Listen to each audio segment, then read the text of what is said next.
In the high, jagged peaks of the mist-veiled mountains, there lived a man named Kaito. By trade, he was a carver of stone, a craft that required immense patience. Patience that Kaito, in his heart, did not possess. While his hands chiseled the cold granite, his mind was 1,000 miles away. He was a prisoner of the what-ifs and the should-have-beens. At night, the silence of the mountains was deafening because his mind filled it with noise. The noise of old arguments, the sting of past failures, and paralyzing fear. Kaito's eyes were always tired, not from labor, but from the weight of thoughts that never rested. He felt as though he were carrying a heavy stone in his chest, growing heavier every season. He had forgotten the color of the sunrise. He had forgotten the melody of the mountain stream. To Kaito, the world was merely a backdrop to his own internal chaos. Word reached Kaito of an ancient sanctuary, known as the Silent Pavilion, perched on the Celestial Gorge. It was said that a master lived there, Master Wei, who had once been a scholar to emperors, but had traded the golden halls of the capital for the silver moonlight of the peaks. Desperate for even a moment of quiet, Kaito began the ascent. The journey was a metaphor for his mind, steep, treacherous, and exhausting. He climbed through forests of bamboo that whispered like ghosts, and crossed narrow ridges where the wind threatened to pull him into the abyss. When he finally reached the pavilion, he found no grand temple. It was a simple structure of cedar and paper. Master Wei sat on the veranda, watching the fog roll through the valley like a slow-moving river of milk. The master did not look up, yet he spoke as Kaito approached. "The mountain is heavy, young traveler, but not as heavy as the baggage you brought with you." Kaito fell to his knees. "Master, my mind is a storm that never breaks." "I seek the stillness you have found. Tell me the secret.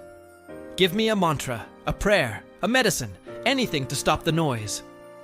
Master Wei stood slowly, his movements like a branch swaying in a gentle breeze. He entered the pavilion and returned with a single, white porcelain cup. It was thin, almost translucent, decorated with a faint blue pattern of waves. The master led Kaito to a stone basin, where a small bamboo pipe trickled water from a mountain spring. He held the cup under the stream. He did not stop when it was full. He waited until the water rose above the rim, held together only by surface tension. A fragile, shimmering dome of liquid. "You wish for a quiet mind," Master Wei whispered. "Then you must carry this cup. You will walk down the 1,000-step path, across the Bridge of Echoes, and return to me.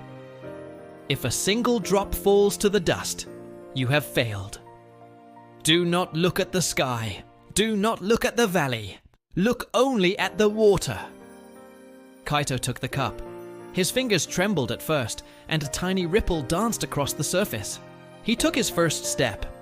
The 1,000-step path was a place of sensory overload. It was the time of the Festival of Lanterns in the valley below. The scent of roasting spices drifted up the slope. Pilgrims passed him, their bells clanging. A group of children ran past, laughing and shouting. A hawk screamed overhead, circling in the updrafts. In any other moment, Kaito would have been distracted. He would have judged the noise. He would have wondered about the festival, or felt irritated by the children. But the cup demanded everything. If he moved his shoulder too quickly, the water would spill. If he let a thought of the past enter his mind, his hand would lose its steady grace. He had to become the cup. He began to breathe in sync with the slight movement of the water. He noticed the way the light refracted through the liquid, creating tiny rainbows on the porcelain. For the first time in his life, Kaito was not a woodcutter, a son, or a failure. He was simply a vessel of focus. The noise of the world became a distant hum. It was no more significant than the buzzing of a fly. The monkeys in his mind had fallen asleep because he no longer gave them anything to eat. When Kaito returned to the pavilion, the sun was casting long, amber shadows across the stone. He moved with a newfound elegance, a rhythmic grace he had never known. He reached Master Wei and held out the cup. The dome of water was still perfect, still shimmering, still whole. "I have returned," Kaito said. His voice was different, lower, steadier, like the earth itself. Master Wei looked at the cup, then into Kaito's eyes. While you walked, did you see the golden dragon clouds in the west? Did you hear the temple drums calling the monks to prayer? Kaito smiled, a real slow smile. No, Master. I saw only the water. I heard only my own breath.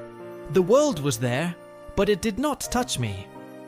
Master Wei took the cup and poured the water into the roots of a nearby pine tree. This is the secret you sought, the master said. Your mind is like this cup. Most of the time, it is overflowing with the polluted water of yesterday and tomorrow. You are so busy worrying about the drops you might spill, that you never enjoy the cool clarity of the water itself. Peace is not the absence of noise, Kaito. Peace is the presence of focus. When you are fully in the now, the past cannot hurt you, and the future cannot frighten you. They are merely ghosts. Only the water in the cup is real. Kaito bowed, not out of duty, but out of profound gratitude. He left the Silent Pavilion that evening. As he walked back down the mountain, he no longer needed the cup to remain still. He watched the stars come out, one by one, and for the first time in 24 years, he was exactly where he was supposed to be. The storm in our minds is often of our own making, fed by the winds of memory and the clouds of anxiety. But like Kaito, we all have a porcelain cup. We all have a now that is waiting for our full attention. If this story helped quiet your mind tonight, consider subscribing to the Kairo Zen. For more journeys into the stillness of the past, may your sleep be deep and your waking moments be full. Good night.